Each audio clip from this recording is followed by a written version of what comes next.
Yo, what is good, folks? It's your boy Sports PSP. Welcome to another episode of the Sports PSP podcast. Hope everyone is enjoying a fantastic Friday.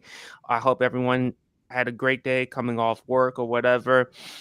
Harrison, we got my man Harrison in the building. How you doing, man? I'm okay. I mean, school's been really frustrating, but just got to keep going. But life is good sometimes. It is what it is, man. You gotta do what you gotta do. And of course, undisputed world champ. How you doing, my man? Live from Columbus, Georgia, enjoying this weather. 65 good degrees today. Loved it, loved it, loved it. You just had to say that. I mean, the East Coast, we dealing with 6 inches of snow, man. Oh, for real? Yeah, by the time Really? yeah, in Jersey, it's gonna snow again, another 3 to 6 inches. It's like Damn. 50 degrees right now in North Carolina.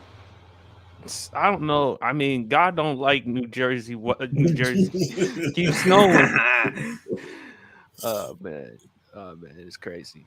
So of course, as we all know, folks, we got the Chiefs. We're gonna talk about the Super Bowl, and of course, we got our one of our dudes, Aiden. Shout outs to Aiden. Make sure appreciate you, Aiden, for commenting on the chat, man. How you doing? And also, he said it's 27 degrees over here.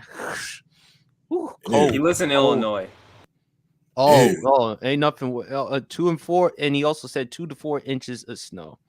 Well, he lives in what, Chicago? I don't know. It's somewhere in Illinois.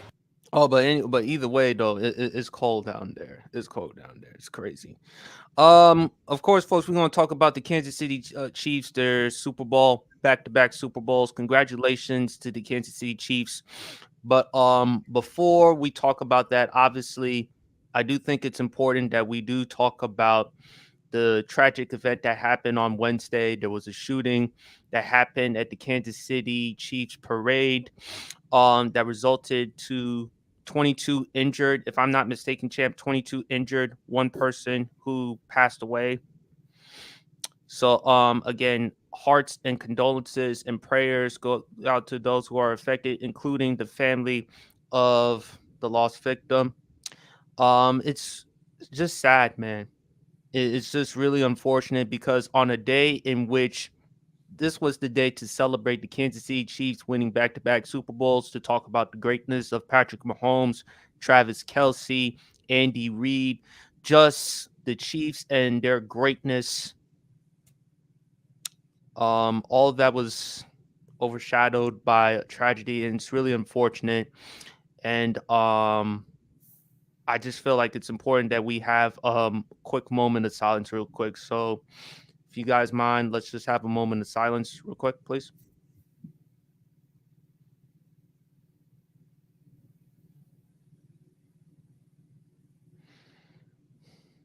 Thank you. Yeah. But once again, tragedy, something that should have never happened in the first place. It's really sad, it's really unfortunate, but our hearts and prayers goes out to Kansas City. Hearts and prayers goes out to the victims and the families. Just want to let y'all know our hearts and prayers go out to y'all. So anyway, let's talk about the Super Bowl. What a heck of a Super Bowl.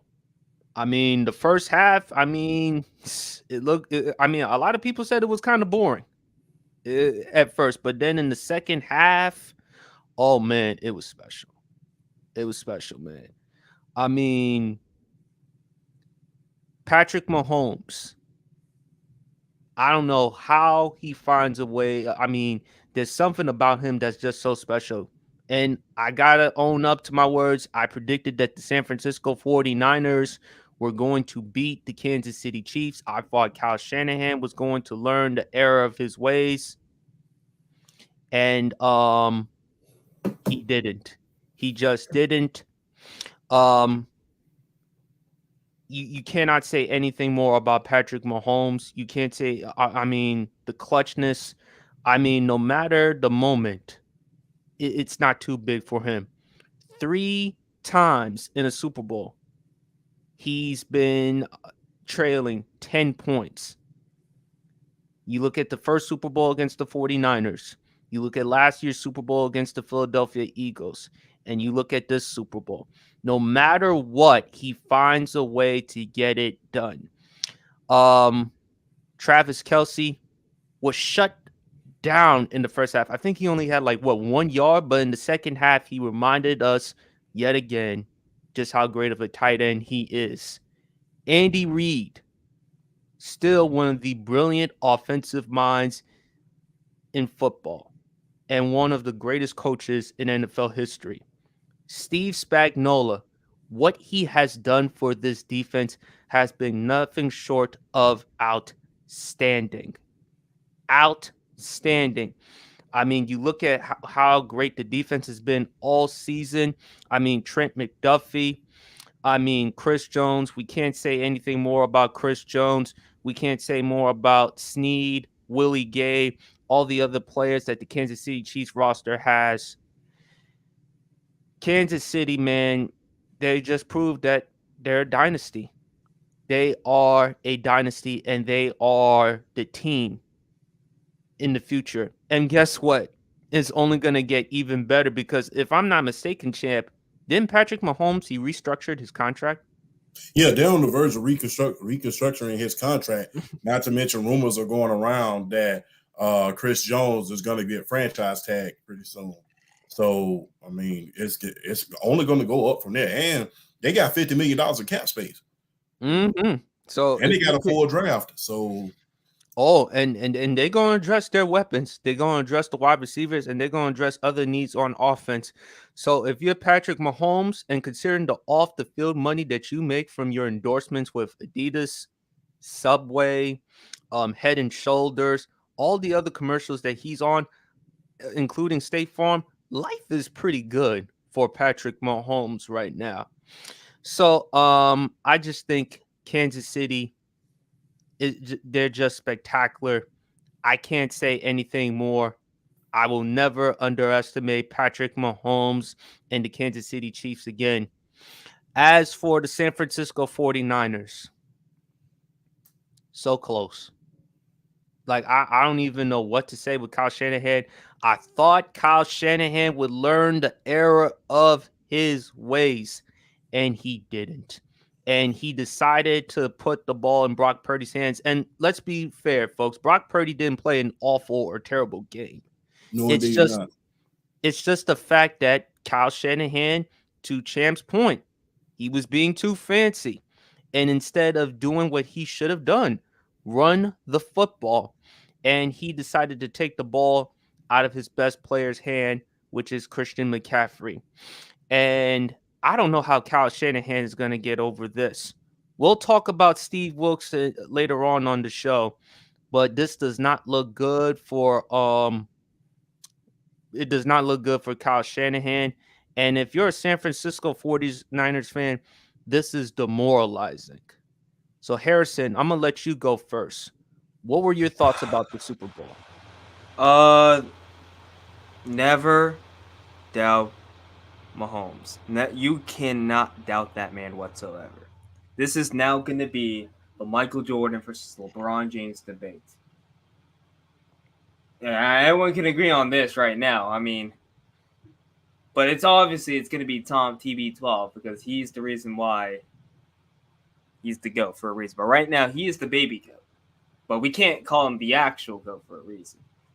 And finally, for the first time in his career, Mahomes finally has a good defense in his career. If I'm not mistaken, champ. Yeah. And his wide receivers were awful. Besides, I think Rice is solid. Kadarius Toney, I mean, like what Champ said last week, he went to the confession stands. Rice, Isaiah Pacheco is solid. He's a solid running back, but even though he fumbled once, he actually bounced back. Travis Kelce was silent first half, was looking at his future girlfriend, and then he said, "I'm gonna bounce back," and he bounced back for 5 or 6. What was the receptions? 5 receptions, 93 yards, and a Did he score a touchdown? I know No, he didn't. The only two people on the Chiefs that scored a touchdown were Marquez Valdez-Scantling and McCall Hardman for the game winner in overtime. Oh my god, I forgot. Wow, Marquez Valdez-Scantling did something. But CMC had a hell of a game. I'm not gonna deny CMC. I love him so much, dude. But why did we trade him? Man, I love ownership so much. You have no idea. I've been dealing with ownership since probably Super Bowl 50. No, actually, ever since David Tepper bought the team. Probably since 2019. But we're gonna move on to that. Today was a good day for me after he got fired. But I don't know. I mean, just Purdy. He didn't play bad. He didn't play good. He played average. I'm gonna say that. Even though I shit on Brock Purdy too many times, but I felt like he had played an average game. He did solid in the first half. He played mid. He played okay in the second half. I mean, it's just this is the number one question. Where do you guys rank Purdy? He's still mid, and Cam Newton was right. I'm gonna say it. A lot of 49ers fans got mad at me, but Cam Newton is mid. That's what I'm sorry. Brock Purdy is mid because remember what he said about Brock Purdy, Tua Tagovailoa, Jared Goff, all these other quarterbacks, game managers. Brock Purdy is just not that guy that can get you to win a Super Bowl. However, you can win it with him. And this is as far Brock Purdy can go. That's not to say that Brock Purdy can't play in the NFL level. It's not to say that he can't succeed. But if you're trying to make him something that he's not, which is the man, that Super Bowl was a perfect example. Or the other games you saw from him this season. The Bengals game, the Browns game, the Vikings game, Christmas against the Ravens, in which prior to that game, if I'm not mistaken, he was the leading candidate for MVP, but Lamar Jackson took that away from him. So Brock Purdy, I'm not going to look at this on Brock Purdy. I think Cam Newton, what he said all along was validated and came into fruition. I have to put this on Kyle Shanahan. Remember, Champ, we did a response on Super Bowl day, right after the Super Bowl. And I didn't want to be too hard on Kyle Shanahan, but the more I looked at the game, Kyle, once again, you ran away from something that you were supposed to do. Run the ball.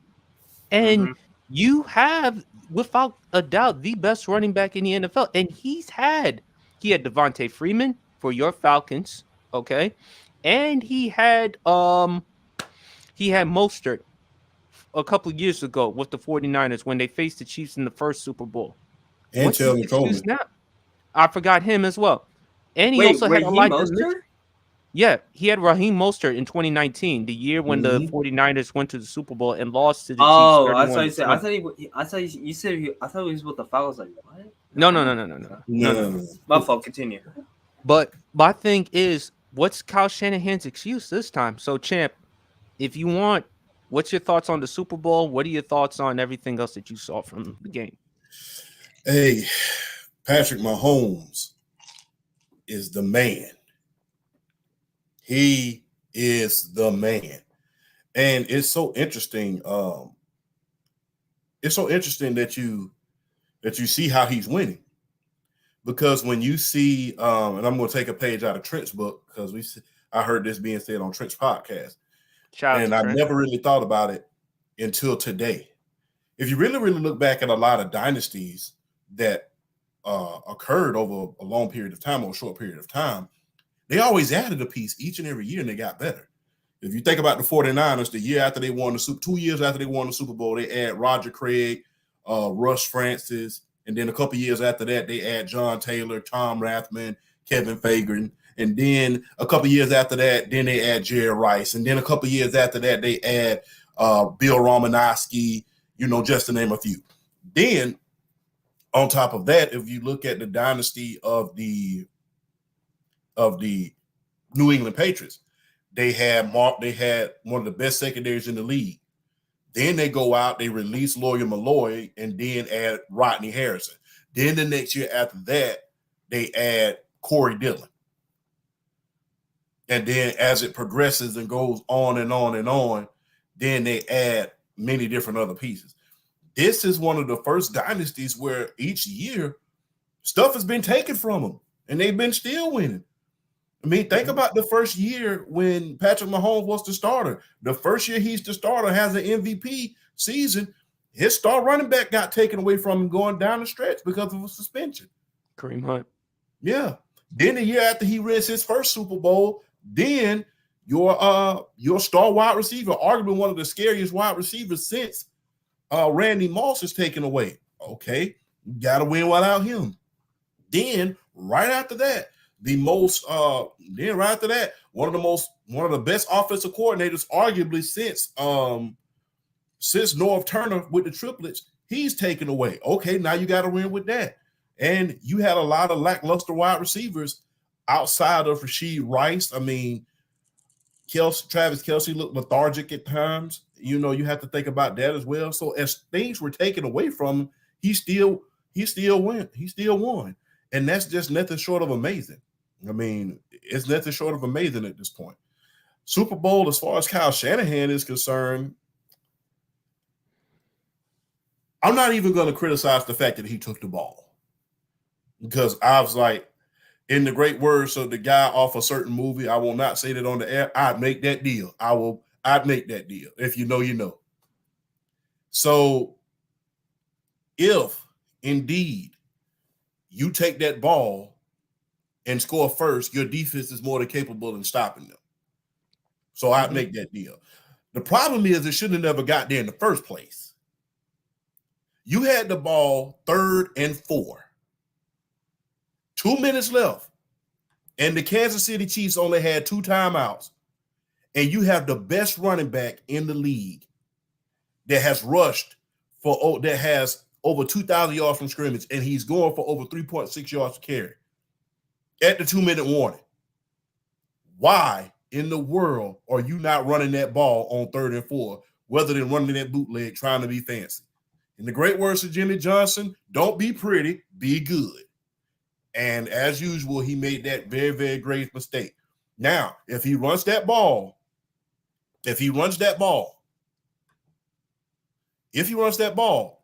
if he doesn't get it, even if Christian McCaffrey only gets 3 yards, that still takes away a timeout away from the Kansas City Chiefs at that point. It doesn't, and you could argue he's in 4-down territory at that. And even if he doesn't, and even if he decides to go for it, they have to go the whole field and use the timeout and use their last timeout and not have as much time as they did if they would have had in overtime.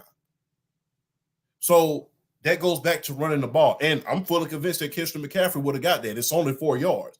He was averaging 3.6 that whole game. Not to mention he had 80 yards receiving as well. Use your greatest asset so it won't have to get into that. And as far as people saying, you're going to hear it all the time. You know what, the referees.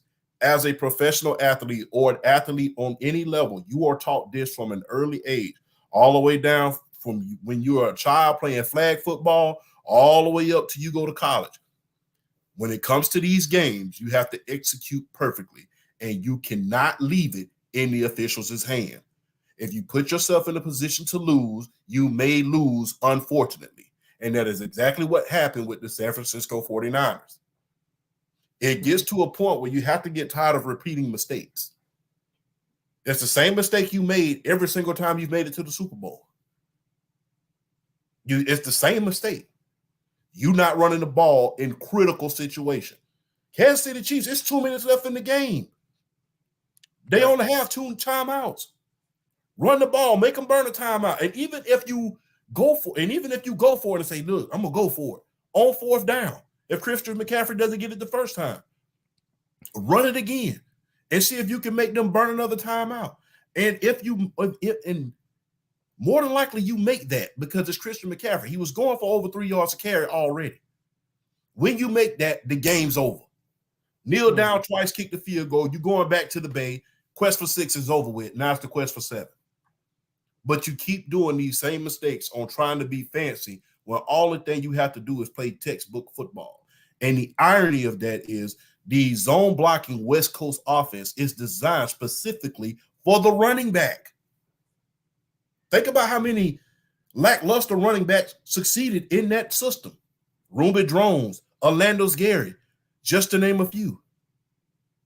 And you have the best back in the league at this point. So for you not to use your greatest asset is a testament to how you are as a coach. Not to mention, you don't even know the overtime rules. That I was gonna bring that up, champ, because Oh, my again, bad. not even the players were even aware of it as well. So that again, that just go ahead, Harrison. I forgot about that. Yeah, the players I messed up on that. My fault. they Yeah. even forgot about the overtime rules. But again, that just tells you Kyle Shanahan still hasn't learned. He hasn't learned the error of his ways, champ. And I gotta really ask you this question. You think the 49ers and Kyle Shanahan, they've ran their course? I don't think so, to be honest with you, because I don't think there's another team in the NFC right now that can really bang with them at this point. I mean, the Philadelphia Eagles, they have been stripped all the way down to they have been just stripped down. They have to revamp their Yep. offensive coordinator and their defensive coordinator. And I don't think Nick Sirianni is necessarily the answer, because the thing is, you saw what happened when he didn't have his two great defensive and offensive coordinators at this point.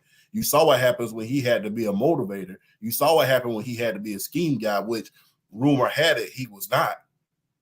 You saw what happened when that was going on. So the jury is out about him. Not to mention the Dallas Cowboys, who's going to be mentioned every single year, no matter if they put me at running back or not.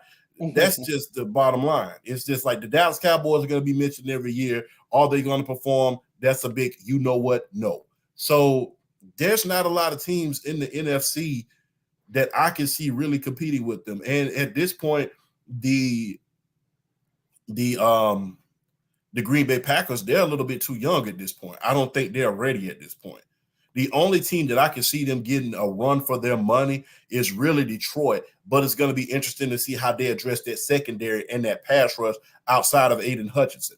But outside of maybe the Detroit Lions, I don't really see anybody in the NFC really catching up to the 49ers this offseason. I really don't. I have to be honest. But wait a minute, champ. I recall on Friday, it's not going to be easy for them to get back because, again, you talked about a certain team in their division, the Los Angeles Rams. You talked about how great Sean McVay is as a play caller. Mhm. So we can't disregard the Los Angeles Rams. Matthew Stafford, if he can still stay healthy, he has Puka Nacua looking like he's now their new number one wide receiver if Cooper Kupp is healthy enough. And when you look at Green Bay, look, like I told people, San Francisco in the playoffs so far, they've owned the Green Bay Packers. And when you look at the other teams in the NFC, Philadelphia Eagles, I believe the Eagles will be better in 2024. I believe the Cowboys heading into 2024 will take a step back because they did lose Dan Quinn. I don't see the Cowboys winning the division back-to-back seasons. Show me a team in that NFC East division that has won it back-to-back years. Show me, since the Eagles back in 03 and 04, show me a team in that division that has won it back-to-back years. That's the only reason why I picked the Cowboys to win that division. Had nothing to do with had nothing to do with me liking the Dallas Cowboys or anything like that. I just think because of history speaks for itself. But, champ, when I look at the San Francisco 49ers, you have everything. Now, except the quarterback, that's a story for another day. But when I look at what the 49ers, Kyle Shanahan, minus his clock management issues, his refusal to run the football, is still one of the brilliant offensive minds in football. There's him, there's Sean McVay, there's Andy Reid. I mean, I don't know, man. I mean, this has got to be this has got to be demoralizing, man.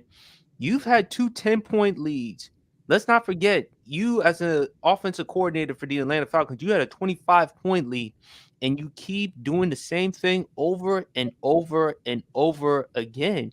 At some point, I feel like he's the new Andy Reid, man. He is the new Andy Reid. And what I mean by that, a brilliant offensive mind that just can't win the big one, that struggles in pivotal situations. And look, champ, you can talk about, and you mentioned on my pod, hey, Ain't no shame losing to Patrick Mahomes twice. Ain't no shame losing to Tom Brady in the Dynasty. But if you caught Shanahan, I mean, I don't know how you're gonna get back to another Super Bowl. Well, I would say this. I would not even call him the new Andy Reid, because the thing is, with Andy Reid, yeah, you can call him the new Andy Reid, but I would go more of the Marv Levy route, or either Okay, Bud. that's I fair. would go with that, because you're not just losing the NFC Championship, you're losing the Super Bowls on the larger stage. You've lost 3. You are single-handedly responsible for 3 Super Bowl losses at this point. So I'll go the Marv Levy route, and even the Bud Grant route, and one could even argue Dan Reeves. So I compare them to those other 3 coaches at this point rather than Andy Reid, because the thing is, one can argue, like I've said this before, and I hate to regurgitate information like this. One can argue this right here. And you can make the same argument for Kyle Shanahan, but just Andy Reid, when he lost in those NFC Championship, he lost to the greatest team, some of the greatest teams we've ever want to see. You've lost to the 2001 Rams, who arguably had an unstoppable offense. They were the better team. They were the better team. Yeah. You lost to the 2002 Bucks, arguably the greatest defense of all time, with a litany of Pro Bowlers and a litany of Hall of Famers. Not to mention some key players on that offense: Jared Vicious, Keaton McCardell, Keyshawn Johnson, A-Train, Mike Allstott. Yeah. That was the better team. You get to the Super Bowl, you lose to the New England Patriots. They were the better team. So in those 3 losses with Andy Reid, they were the better team. You know, outside of, I would say, and even when they faced Arizona with Larry Fitzgerald and Kurt Warner, they were the better team. The only game that I don't give Andy Reid a pass on is, sorry, Harrison, but when they faced the Carolina Panthers in 2003, I think. Yeah, the 2003, 2004. That was the year when that was the year. Yeah, that was the year in which the Panthers, they went on to the Super Bowl, lost to the New England Patriots, took a game-winning field goal by Adam Vinatieri. Yeah, they cheated. They actually cheated in that Super Bowl. Yes, the beginning of Spygate. But but yeah, that's the only one I don't give Andy Reid a pass on, because of the missed tackles and the missed clock management. All the other ones, the team were just simply better than you are. Kyle Shanahan was similar to the Buffalo Bills. You had the best team money could buy. You had an all-generation pass rusher. You had 2 all-generation linebackers in Greenlaw and Fred Warner. Greenlaw got hurt on the sideline. Greenlaw got hurt on the sideline, but that was one of the reasons why you was able to hold Travis Kelce and keep him in check. You had an all-generational. You have 3 all-generation receivers in George Kittle, Brandon Ayuk, Deebo Samuels. And then you have one of the best running backs of all time. Not to mention, you have one of the best fullbacks of this generation. So much like the Buffalo Bills or the Niners, you have every single piece. You just don't take the step. If you compare all of the talent that the Bills had back in the 90s with, and you can compare them. If you want to compare them, here we are. If you want to compare Brandon Ayuk and James Lofton, who's in the Hall of Fame, you can compare Thurman Thomas and Christian McCaffrey, who had a huge year. You can compare Andre Reed with Deebo Samuels, not to mention the tight end that they had, which was the reason that the K-gun offense was invented in the first place. So you could easily compare them to the Niners Buffalo Bills. And, you could use the same acronym. Boy, I love losing Super Bowls. So. Go ahead, champ. Go ahead. Keep going. My bad, Harrison. No. Oh, speaking of wide receivers, what you said, champ. Do you think one of these wide receivers are going to go bye-bye somewhere else? I think Brandon Ayuk may be, because of all the controversy that's surrounding him at this point. But that's another story for another day. I don't know if PSP wants to go into it on this particular stuff. Yeah, I don't know if I want to talk about that. I heard something about his girlfriend leaking that he may leave for another team. And if that's the case, I can't blame him because, again, Brandon Ayuk may wants to be a true number one wide receiver. And you can make that argument because that's what Sports Talk and Broad, they were arguing. They were actually arguing Brandon Ayuk over Deebo Samuel because of his route running. And outside of Yak, what does Deebo Samuel do that's like so special at the wide receiver position? Yeah. You got to ask yourself this, though. We've seen a lot of would-be number one receivers, well, 1A receivers leave their prospective teams after making Pro Bowls or doing something like that. And we've seen many of them flame out.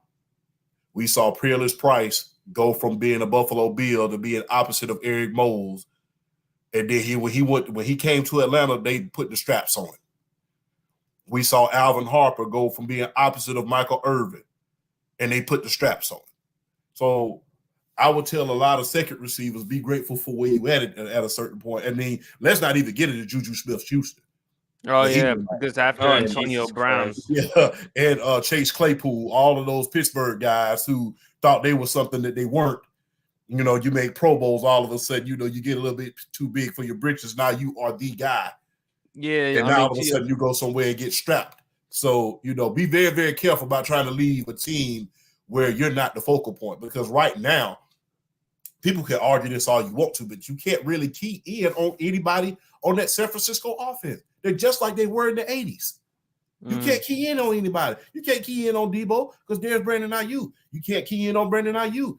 There's George Kittle. You can't key in on, and if you key in on all three of those, there goes the fullback and the running back. They can both catch out the backfield. So who can you key in on at this point? Yeah, I agree. So it's difficult to tell when you have all of these weapons surrounding you. Are you really what you think you are?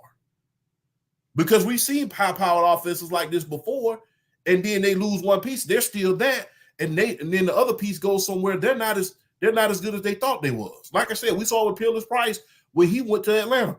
We saw it with Alvin Harper when he went to Tampa Bay. We saw it with Chase Claypool, and we saw it with Juju Smith-Schuster when they went to their prospective areas. Where are they now? Not doing much. So be careful when trying to be careful when leaving your safety net. You don't know how hot it is until they cut that shade tree down. You know it's real. And Champ, it's real shady. Can I say something? Shady. I feel that. You know what that reminds me of? Someone. That reminds me of someone in the 2014 draft that got drafted by Carolina. Champ, Kevin Benjamin. That Kevin guy. Benjamin. He was solid in his rookie year.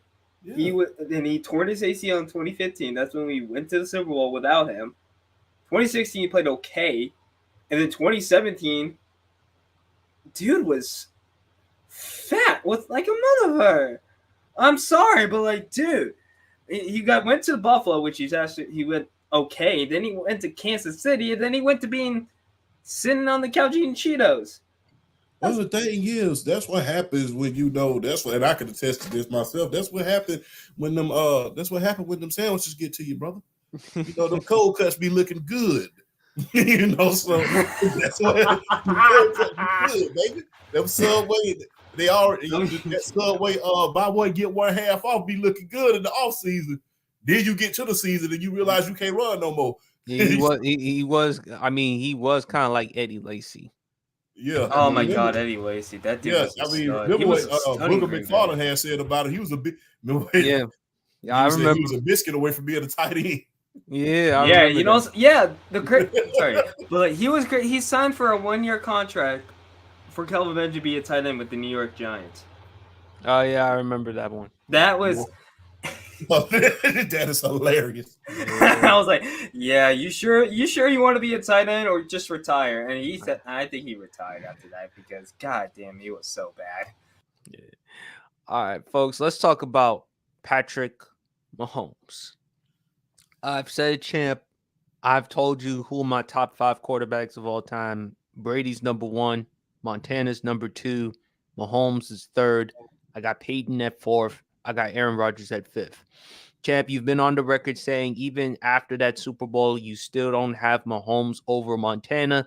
If he wins another one, then we could have a discussion. You look at what Mahomes has done in his 6 years as a starter. He's been to 6 consecutive AFC Championship appearances. He's been to 4 Super Bowls. He's won 3. He's won 3 Super Bowl MVPs. He has 2 league MVPs. He's the first since Kurt Warner, because last year he became the first since Kurt Warner to win the MVP, Super Bowl, and Super Bowl MVP, going back to 1999 when Kurt Warner took over the team after I think Trent Green went down due to an injury. Mm-hmm.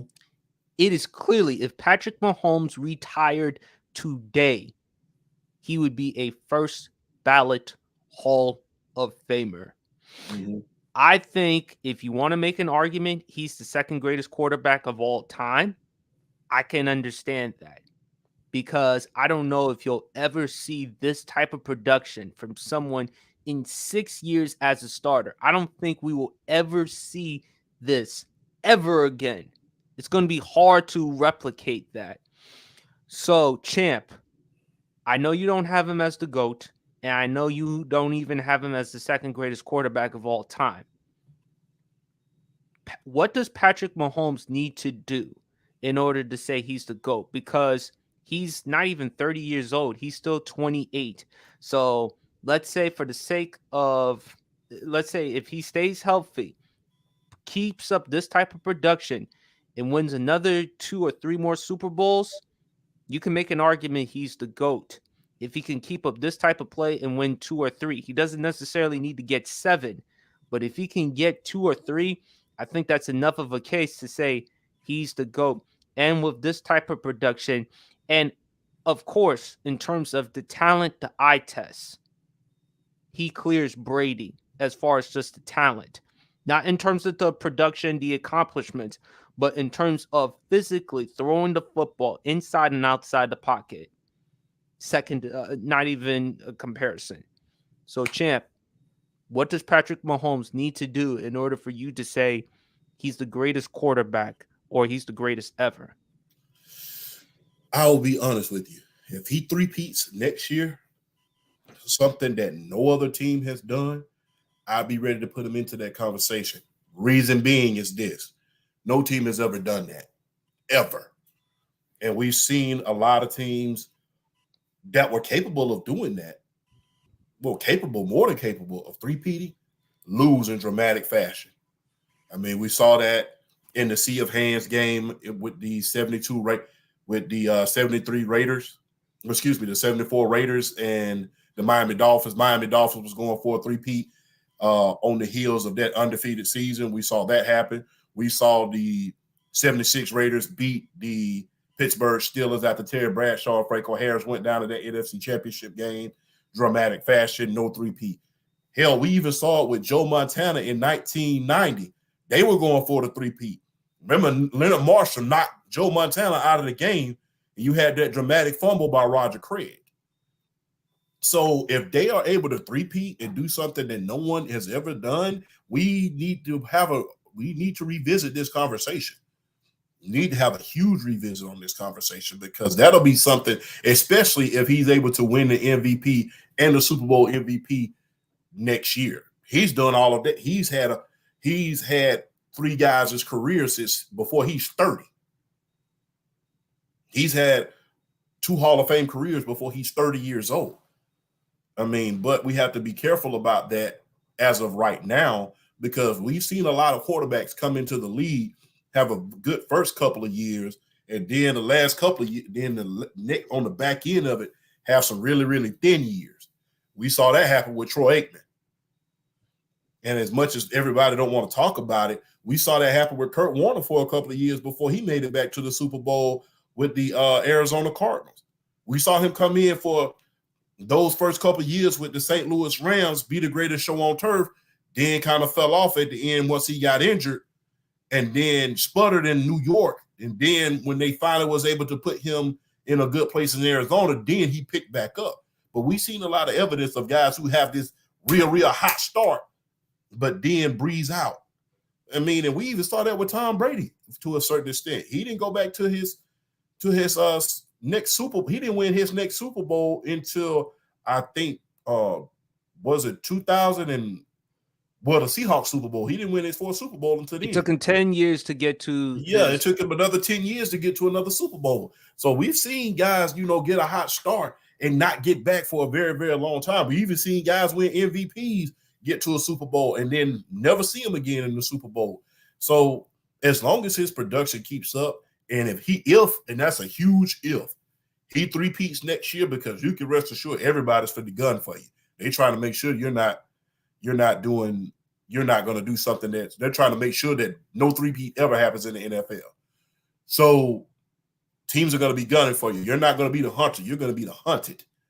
So if he's able to do that next year with everybody gunning for you and everybody healthy next year, and like I said, that's a big if, because we saw a real litany of injuries this year, especially to the quarterback position, especially with everybody being healthy next year and revamped and recharged next year. If you do that, especially in the AFC right now, where the quarterback play is just impeccable, we need to have another conversation, because Joe Montana played the better defenses, but as far as quarterback play, by far, it has to be Mahomes. I mean, like I said, they calling him the Jordan of this generation for a reason. He's stopping the MVP. He's stopping some of the most dynamic guys like Lamar Jackson from winning Super Bowls.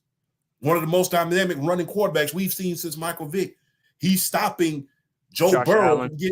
He's stopping Joe Burrow from making it to the Super Bowl. He's stopping Josh Allen from making it to the Super Bowl. He's stopping the top quarterbacks that we have in our top 5 from reaching Super Bowls.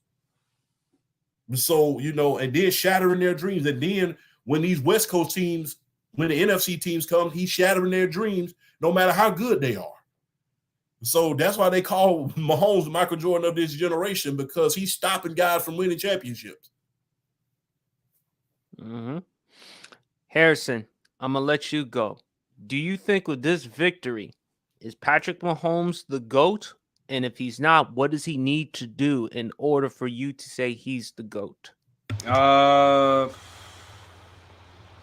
a good question. Sorry, I was looking at our cap space, and I just saw Taylor Moton, our right tackle, had like $29.7 million of cap space. I felt we got to structure his contract. Sorry. So the question is Mahomes the GOAT? No. I think he's the baby GOAT. I mean, we can all say that. I feel like he's like LeBron James, but people say it's Michael Jordan, LeBron. Which one are you picking? It's like apples and oranges. What you want? It's like TJ Watt and Myles Garrett. Which one do you want? But I think, how many Super Bowls he has? 3? He's been to 4 Super Bowls, won 3 with 3 Super Bowl MVPs. How about this? I'm going to make this short and sweet. Give him 2 more. 2 more Super Bowls. And we're going to we'll call him the GOAT.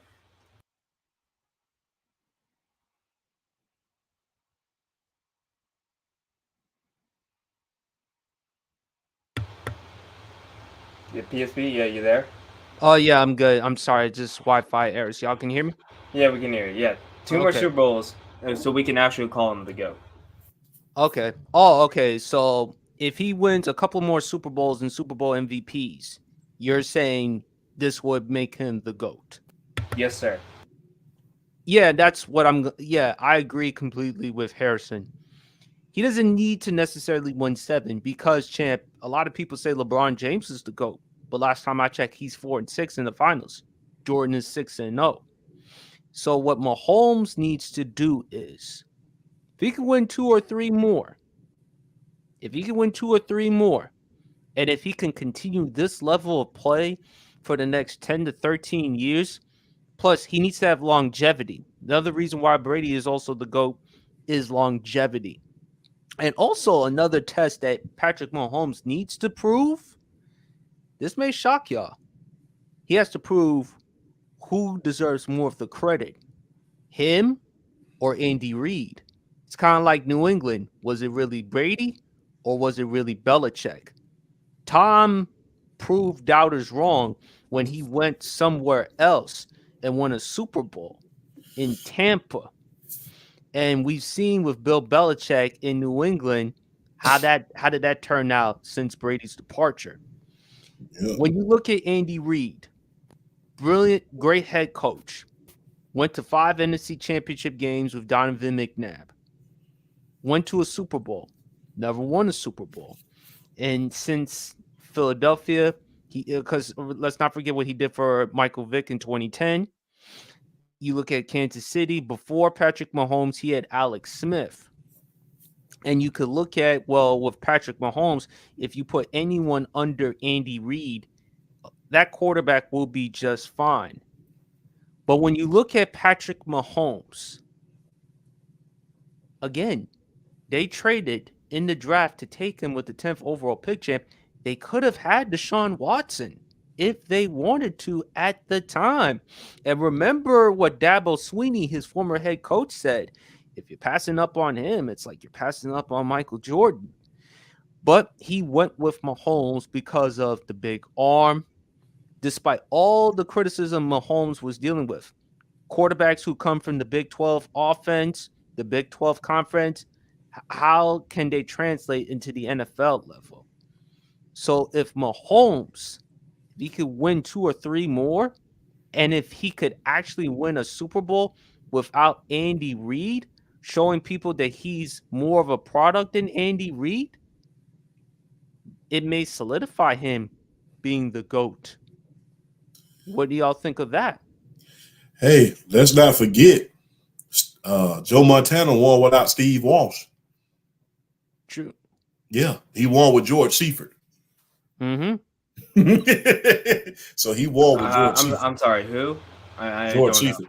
Who's? So Did he? I mean, he he was y'all first. He was y'all very first coach. That was not born in the. He was y'all very first coach when y'all when Carolina came into existence. George Seifert was. George. So he won without Bill Walsh, the great offensive mind. People don't remember this. George Seifert was a defensive coach. He wasn't an offensive coach. Yeah, he was the defensive coordinator. So he wasn't the offensive mind that Bill Walsh was. He was a defensive coach. You know, a lot of that credit, especially in the early 90s, once Bill Walsh left, a lot of that credit has to go to Mike Holmgren and some of the offensive guys that was there. Because remember, Mike Holmgren was the offensive coordinator once Bill Walsh left and George Seifert took over. So, he was battling through that quarterback controversy between Joe Montana and Steve Young, but I digress. So, I mean, 2 guys have proved, to your point, they can win without their Hall of Fame coach. Mm-hmm.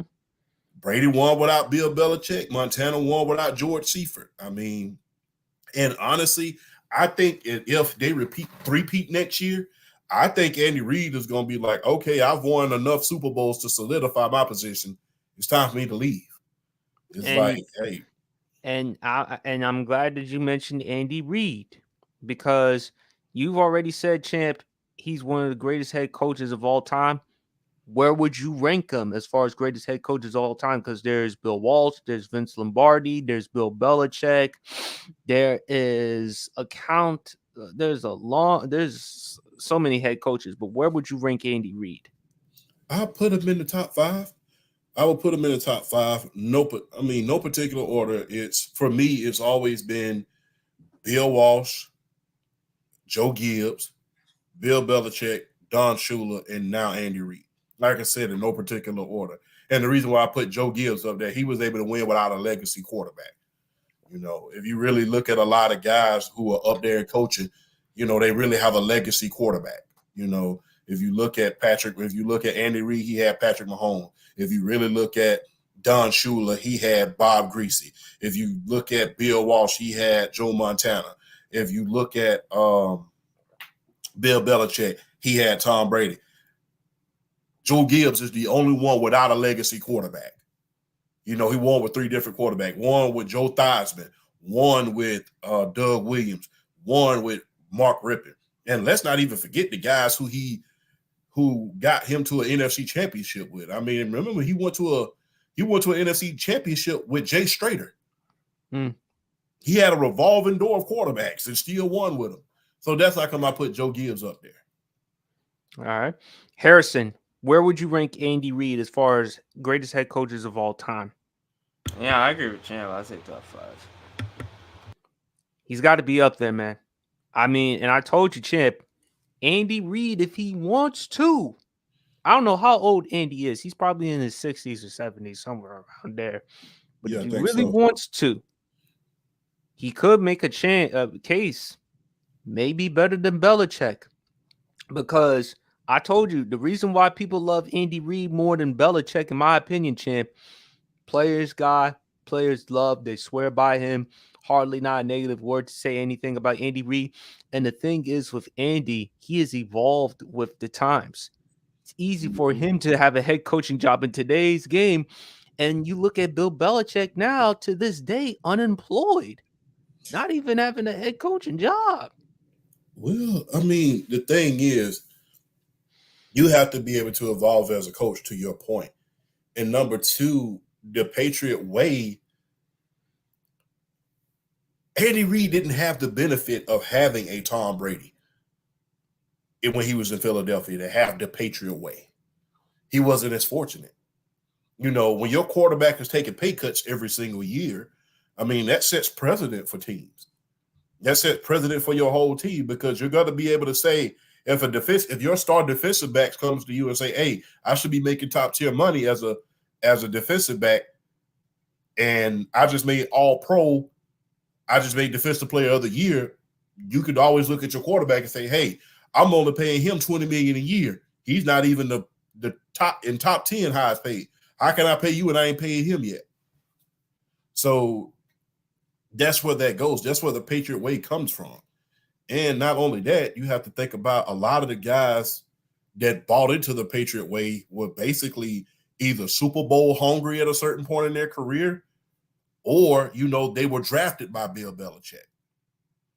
So, and some of those guys was by, and people don't want to give this, don't want to talk about this. Before Bill Belichick ever took over, as far as the Patriot way was concerned, a lot of those players were drafted by Bill Parcells. William McGinnis I believe he was drafted by Bill Parcells. Drew Bledsoe, Bill Parcells. Lawyer Malloy, Bill Parcells. A lot of those guys at the beginning of Bill's career was Bill Parcells guys, not necessarily Bill Belichick guys.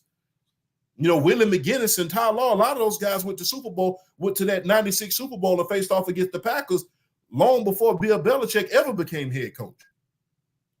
So, and I don't think that's talked about as much as it should be.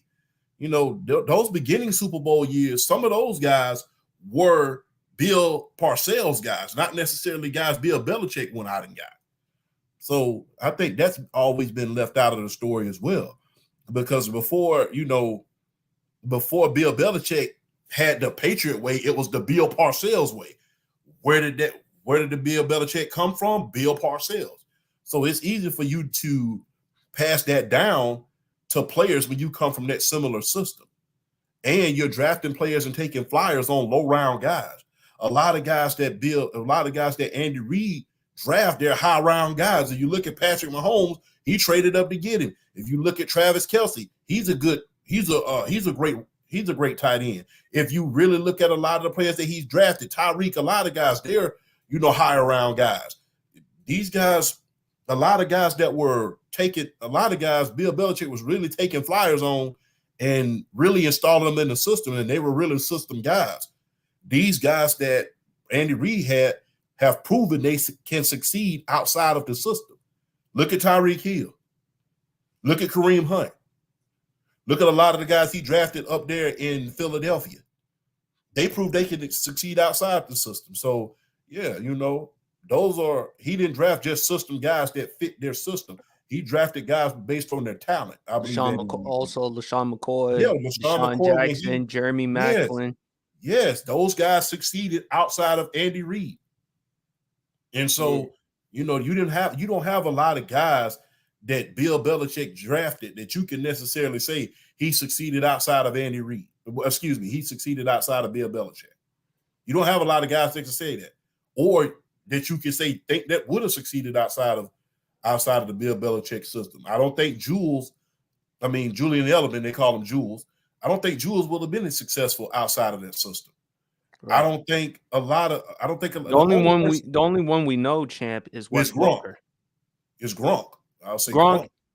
Gronk and then Wes Welker because he was productive not only in New England but also in Denver when he had Peyton Manning. Peyton Manning, yeah. But outside of those two guys, you got Gronk to and ask this. yeah. You got to ask yourself. If I'm saying on the offensive side, Oh yeah, because offensive. we all know that those defensive guys, they weren't no joke. You know, Willie McGinnis, all of those guys weren't no joke. Let's just put that on out there. But as far as on the offensive side of the ball, I don't think a lot of those Patriot players would have been as successful. Oh, no. But again, it just tells you though that you're just gonna have to get ahead with the times, man. Like the Patriots way, it doesn't work with a lot of other coaches who've tried the Patriots way. It didn't work out with Josh McDaniels. It didn't work out with Romeo Crennel. It didn't work out with Matt Patricia. So I just think for Belichick, unfortunately for him, he doesn't have enough leverage. He has 6 Super Bowls, but at the same time, in the words of Janet Jackson, what have you done for me lately?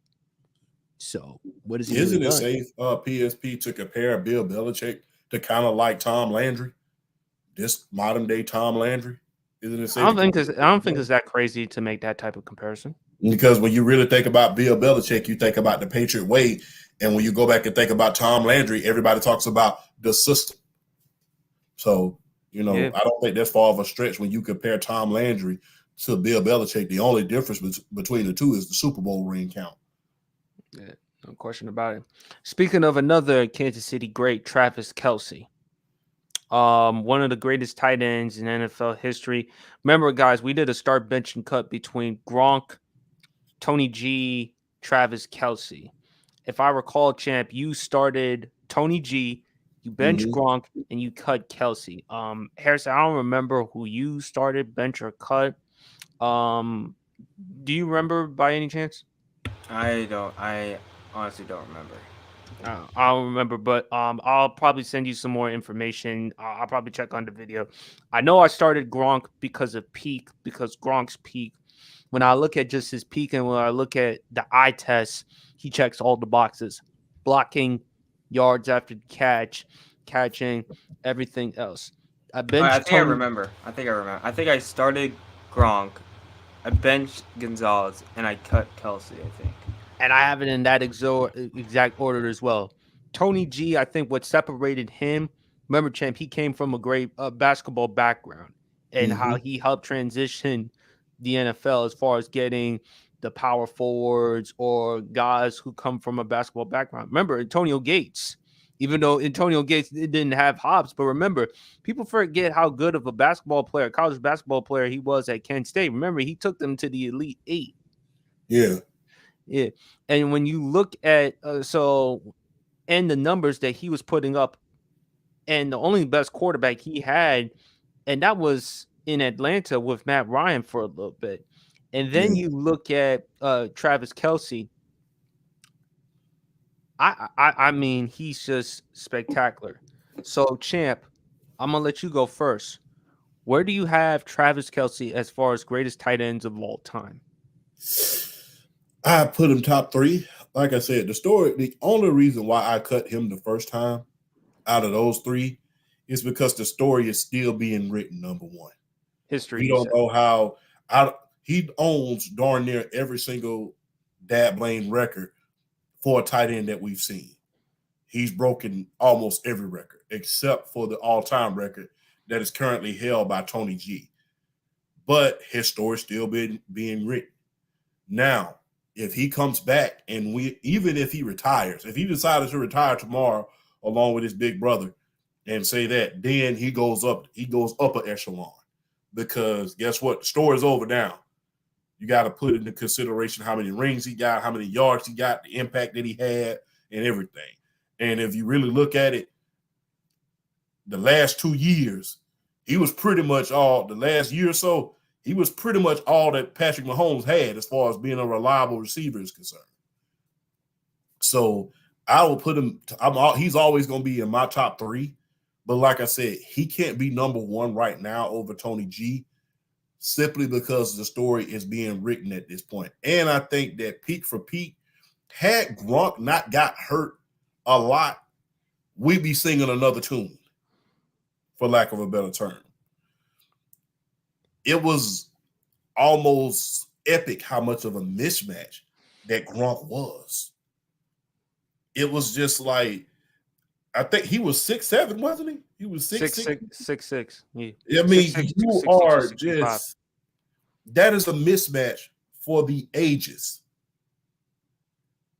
And for your career to get cut short multiple times and you to still have the same success, we're singing another tune if you don't get hurt. If your body doesn't betray you, we're singing another story.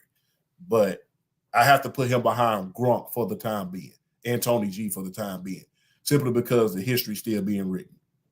What about Kellen Winslow Sr.? A lot of people have forgotten about how great Kellen Winslow Sr. was. Well, the thing is, I will say this. I will say this. He was great in his own right. He was one of the first of his time. But a lot of players back then are beneficiaries of being ahead of their time. I've said that before.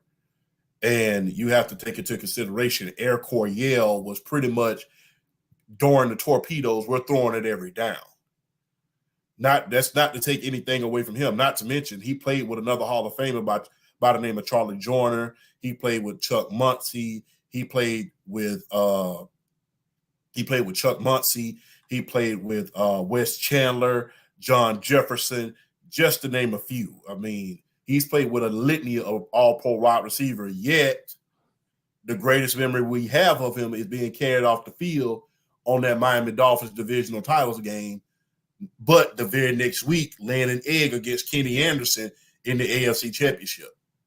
So he's up there. Kellen Winslow Sr. is top 10, but you can't really put him in top 5 because his production didn't translate to wins like it did with Gronk and Travis Kelce, and even to a certain extent, Tony G.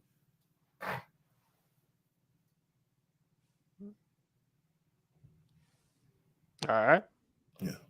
So, all right, Harrison, let me ask you this question.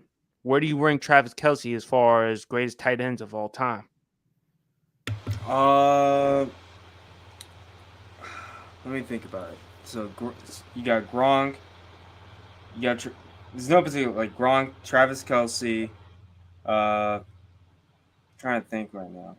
I'm blanking right now. Is he like when he's like top 5 all time, or are you saying like, is he like top 5?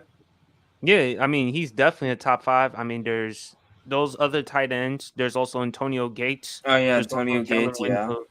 There's also Kellen Winslow Sr. Yeah, I mean, there's a lot of great Mike Ditka, a lot of great tight ends. Don't forget about Unc. Oh yeah, Shay. We Don't can't forget about forget Club Unc. Shay. Don't forget No, about no, Unc. that's just tough. Apologies to Shay Sharp. Let's not forget Unc. Don't Man. forget We about can't forget Unc. him, man.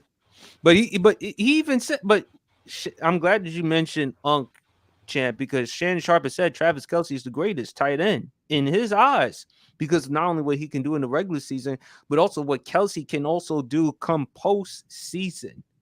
And he has the numbers to back that up, as well as what he does in the regular season. Right. I'll say yes. All right.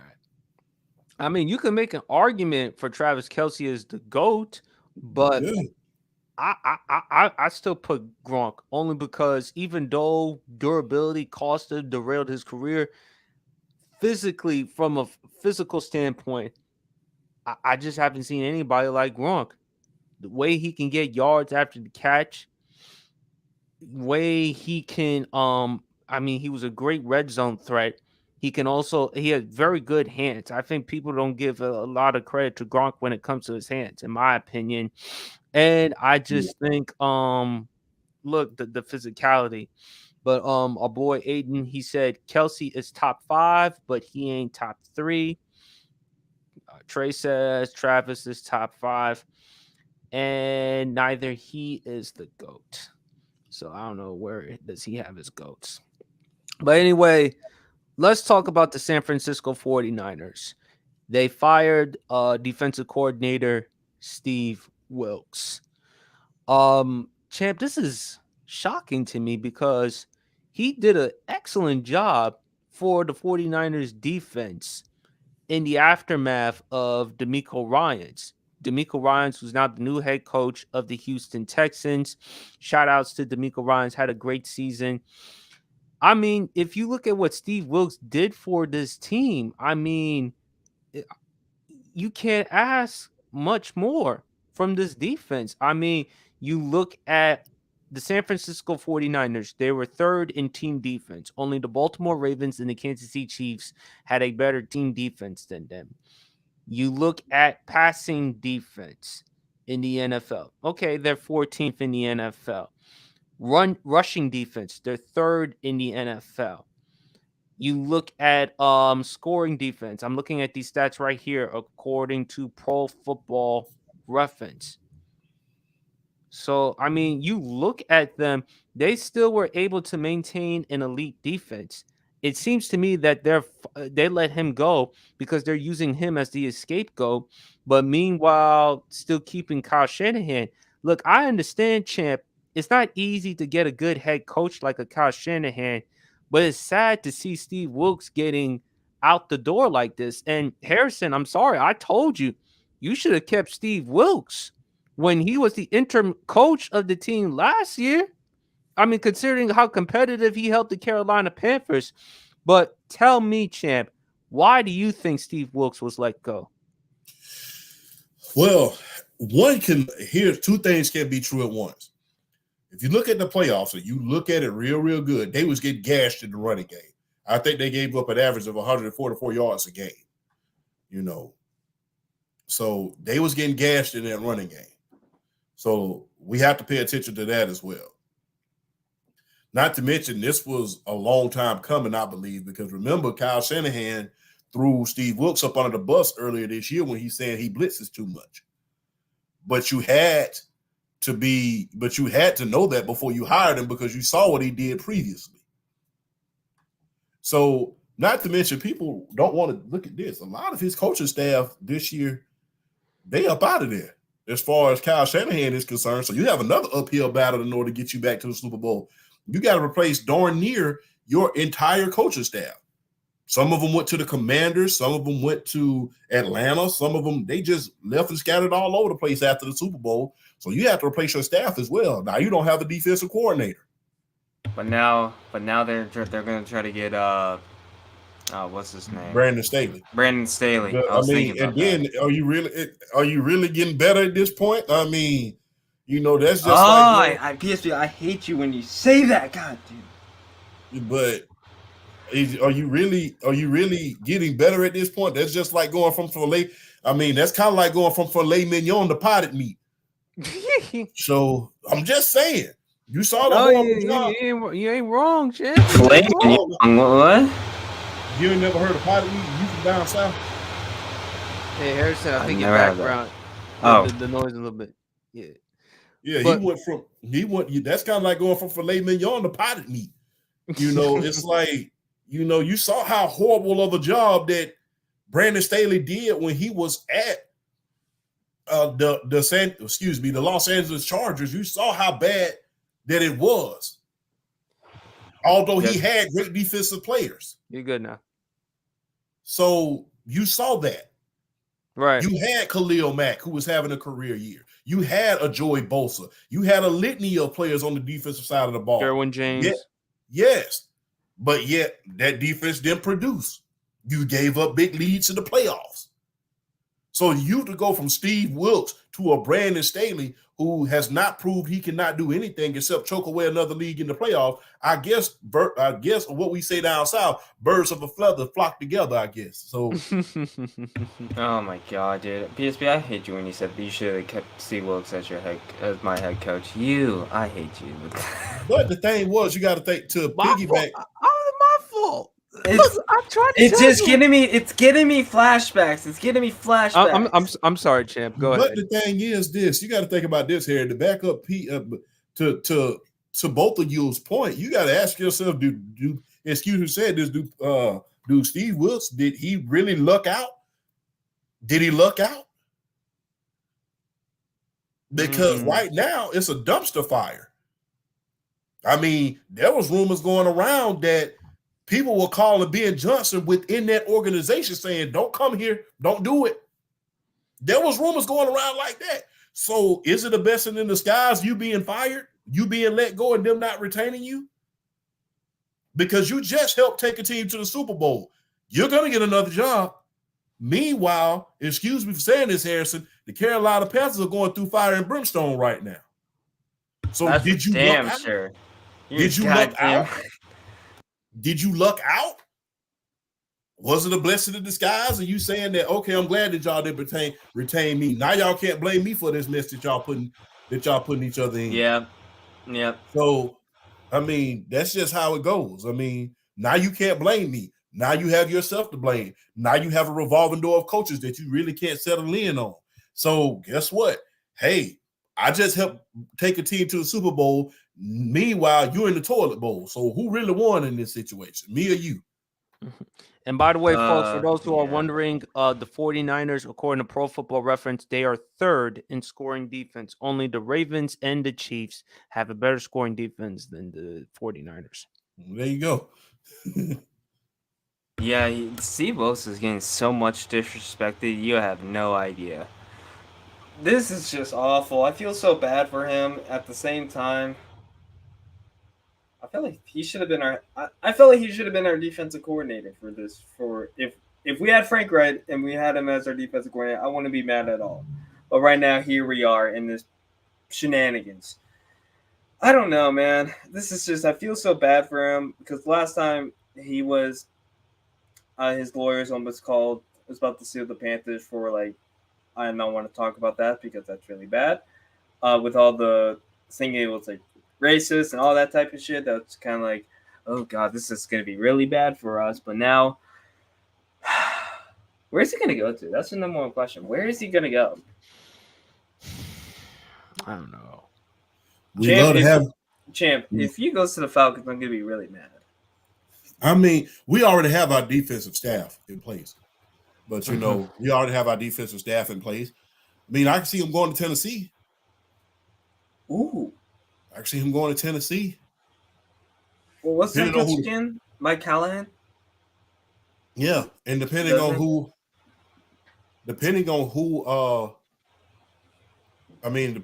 Robert Salem hires and fires in that defensive staff, I can see him going to the Jets. Or the Patriots as well. So when you're a good coach, you always gonna find a good landing spot. And Steve Wilkes is a hell of a coach. So you're gonna find a good landing spot. I think maybe the Jets, because again, Robert Saleh, remember, before he became the Jets head coach, he was the former defensive coordinator for the 49ers. Steve Wilkes, former 49ers defensive coordinator. Hey, who knows?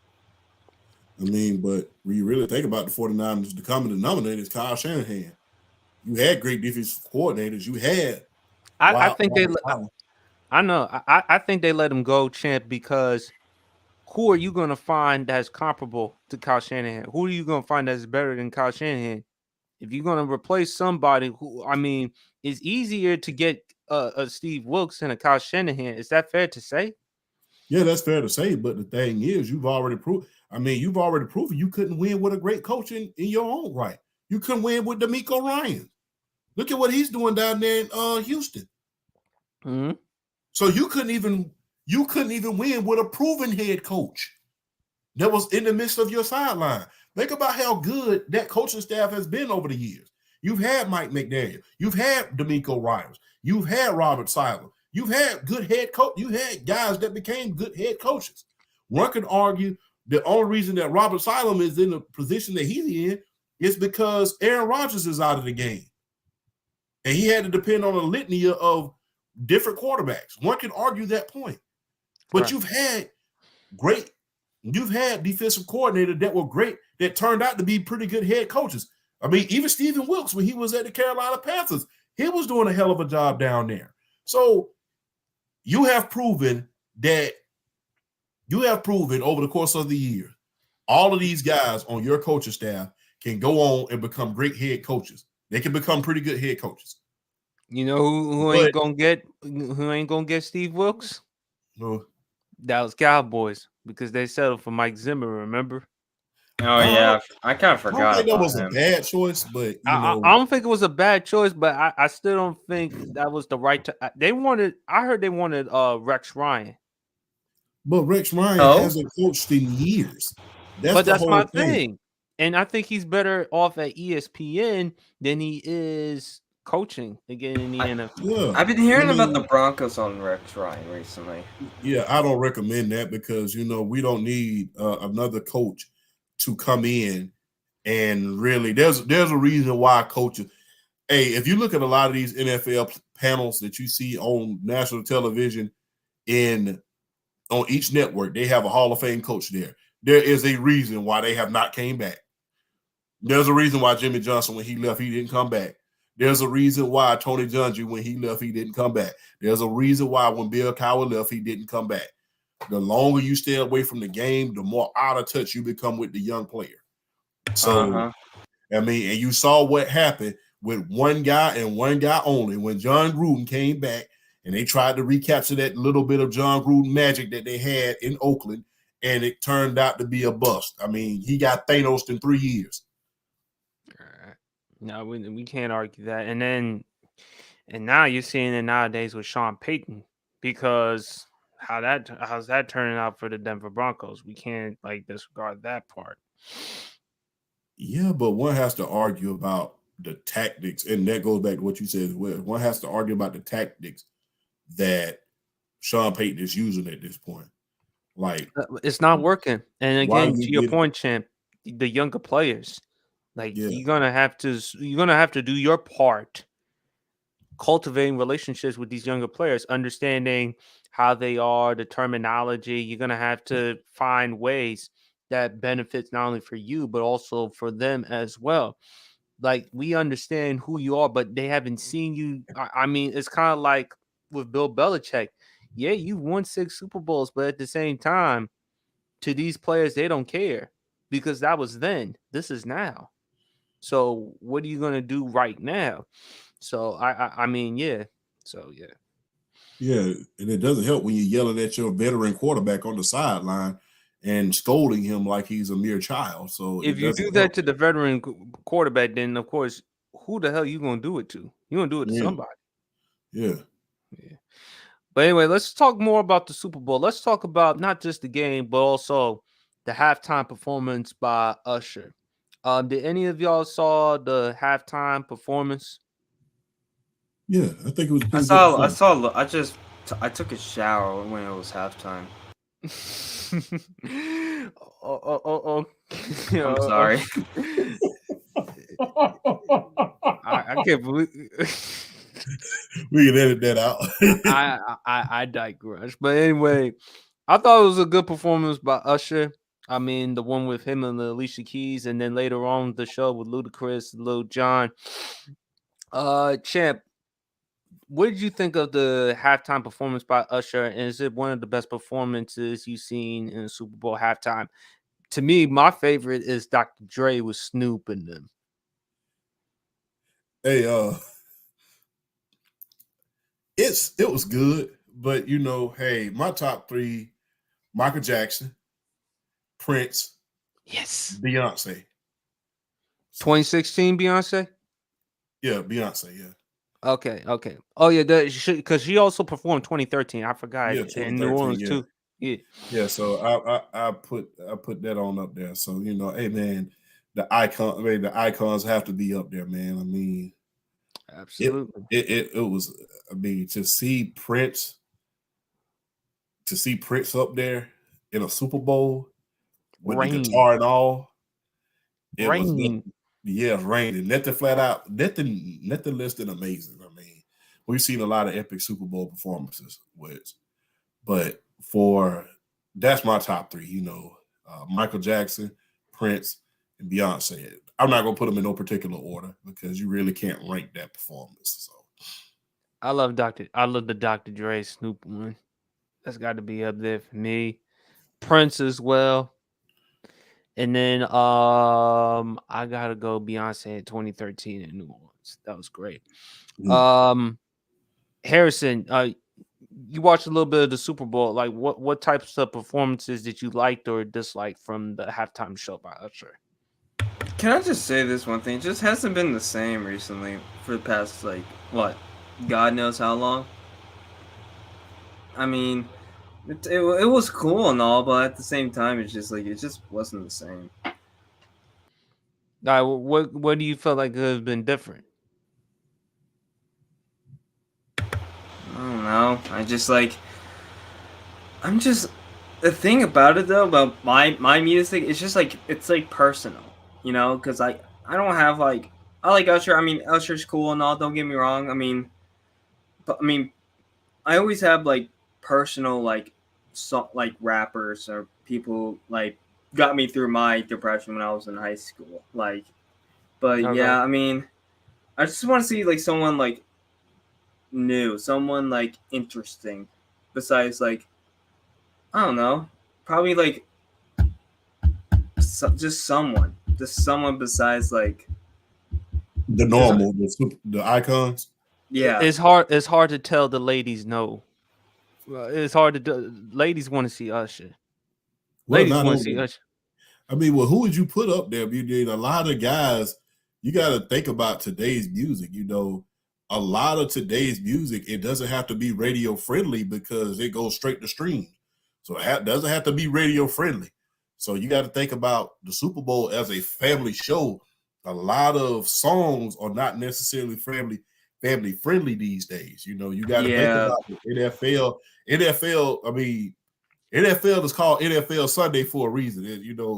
God family football. So you got to think about certain stuff when you are putting that on the Super Bowl as far as the halftime show. Even when they put Nelly up there, you got to think about even when they put Nelly and Dr. Dre and those guys up there, you got to think about how family friendly the songs that they perform. Now Yeah. there was some moments in Super Bowl history that wasn't so family friendly, but we'll leave that out. But you know, hey, you got to think about family friendliness when it comes to the Super Bowl. yeah. The people at the Super Bowl they were saying they wanted. I mean, I'd rather see JB. I mean, JB's cool. That wouldn't I be mean, bad. That's what Aiden said. People at the Super Bowl were saying they wanted Justin Bieber. That did you wouldn't be guys bad. saw at the beginning of the game? You guys saw Post Malone like trying to sing. That Oh it my! wasn't bad. It wasn't bad. It wasn't bad. It was. It wasn't bad. It was out of the ordinary, but it was, especially I for him think to he play was the done Star smoking a Spangled Banner. blunt after. I feel like he was smoking a blunt before when he was started singing. It was like, yeah, pretty good. Yeah, I'm pretty good. And wait, who was the girl who did the national anthem? I forgot her name. I know Uh, she's a Southern charm. uh, She's from The I'll, Voice. I I'll forget look her at. name as well. I'll look her up. I know she is, but she was I don't know Reba, Reba. Is that her Reba, name? Reba, She was I mean, I'm sorry, but like You talking about Re, Andra Day? no Reba. But he's talking about Reba McEntire. Oh, oh, that's her name. Yep, but Yeah. I'm sorry, but I cannot listen to Post Reba. I'm Malone. sorry, Reba McIntyre. Yeah. I cannot Yeah. listen to Post Malone doing the national anthem after he's smoked a Wait a blunt minute, before. Reba McIntyre, the country music singer. Yeah. Yeah, Oh yeah, I like her. I like her. I loved her old show that she did back in the day, Reba. Hey, PSP, can't we argue that the best Star Spangled Banner ever done in the history of the Super Bowl was done by Whitney Houston? oh yes. Well, Oh, without question. Yeah, I bro, you remember. know, you know, I love me some Whitney. You know, I Yeah. love me some Whitney. You know what? You know who was underrated in national anthem? Yes, I sir. forgot her name. I forgot her name, but she was in the Super Bowl between the Patriots and the Giants. I forgot her. Jordan Sparks. Yes, Jordan Yes, Sparks. That's her he was name. pretty good Yeah, too. She was underrated. She's underrated. Yeah, but I, the s- go to the I Super Bowl saw him. national anthem has to be Whitney Houston. yeah, without Yeah, question. yeah. She was. I saw her did the national anthem between the Colts and the Panthers in 2015. I still remember that ever since, and I still get goosebumps from her every second. Gosh, she is something. All right, folks, let's talk about top 3 Usher songs you listen to currently. If I gave you 3 songs from Usher that you still listen to, who would it be? My 3 are Nice and Slow, Trading Places, You Don't Have to Call. Champ, what's your top 3 Usher songs? This is difficult, but we going all right. Yeah is one of them. that always, back when doing my boxing days, that's the perfect song to do jump rope to. I mean, almost perfect. But nice and slow. And let me think of another one that I can really say.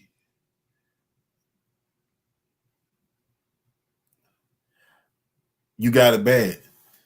You got it bad. That was because You got it bad. Because everybody on God's green earth can relate to that song. I don't care who you are, what walk of life you are. You can relate to that song. Mm-hmm. Yeah, but I'm surprised you didn't pick Confessions, champ, because a lot of people keep saying Confessions. What about Confessions? Well, my thing is like that was arguably. You got to think about the context in which that song came out. I mean, that was when the time he was breaking up with Chili and stuff like that, and rumors were kind of circulating and going on. So that was one of the most popular songs. But for me, I have to say, "You Got It Bad," man. I mean, "You Got It Bad" was that was a very, very special song. Like I said, I was in high school at the time. I'm showing my age. I was in high school And at the Aiden, time. and I was like Aiden in gave us his elementary top school. songs right here. You Got It Bad. DJ Got Us Falling in Love, and of course, yeah, with Lil Jon and Ludacris. Yeah. So yeah, I was in high school at the time when "You Got It Bad" came out. So if you know anything about high school times, it's crazy, especially back then. This was before cell phones. So well, before cell phones was as advanced as they are now. Harrison, do you still need time? Yeah, I got my three. I got my three. I have to look up a YouTube short to see. Okay. I got no particular Okay. order. There's no particular order. My boo. Yeah. Listen, Yeah. as a meme, I love that song, bro. That was such, man, that got me so many memories. I remember Usher when I was like I think I was in elementary school. I think I just don't, man. I think I did, but I don't remember. It's been so long. Oh, and the last one is DJ got us falling in love again. That was a W. Okay, so the top. So yeah, my boo. DJ Got Us Falling in Love. Champ, you got it bad. Nice and slow. And what other Yeah, song? yeah, man. Yeah. That You like I can't said, forget that you. was back doing training camp back when I was boxing, man. That was my favorite song. You get on that rope, yeah, because you in the zone. Because even though it's an R&B song, it's like it's that up tempo, and it's just like you can't help but try to rap it out when Ludacris comes on. That is an epic verse. Yeah. I'm not gonna Epic. lie. I'm just imagining like a baseball player, maybe like a USC or a WWE fighter, just putting that as your walk up song. Oh, that'd be so cool. LA Knight need to do that at WrestleMania. Yeah. I'm surprised I didn't pick You Make Me Wanna. I love You Make Me Wanna. That was a great hit as well. All right. Let's get into some start benches. Let's get into some which one you want. Brownies or cookies? Harrison, you go first. Okay, I'm first. Wow, this is a tough one. I like both of them, but I'm going with chocolate chip cookies on this one.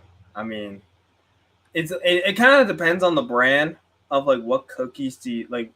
Is it like just chocolate chip cookies or is it just like regular like ass cookies? Any If it's type of chocolate cookies you chip, prefer. but that's the thing though, Champ. But let me ask you a question: have you have that feeling that you're just craving something really bad? Yeah, you go get your cookie. Exactly. That's I mean macadamian not Yeah, macadamian. It's that one's delicious chocolate chip cookies. I mean Oreos. What else? Trying to think of one. I mean brownies are solid. Don't get me wrong, but it's just like does it really want you to take that long to like cook a brownie? How long does it take to cook a brownie? Like an hour? Like an hour like and an a hour, half? like an hour, Uh, like an hour. it's just like now after that, I was like, man, I'm not hungry anymore because I just had have a big snack, you know. But I don't know. I'm going with chocolate chip cookies on this one because I love me some chocolate chip. All right, champ. You know what the first thing I think about when you bring up cookies? You know, the whole spoof that Dave Chappelle came up with. In order to get a record deal, you have to. I'm sorry.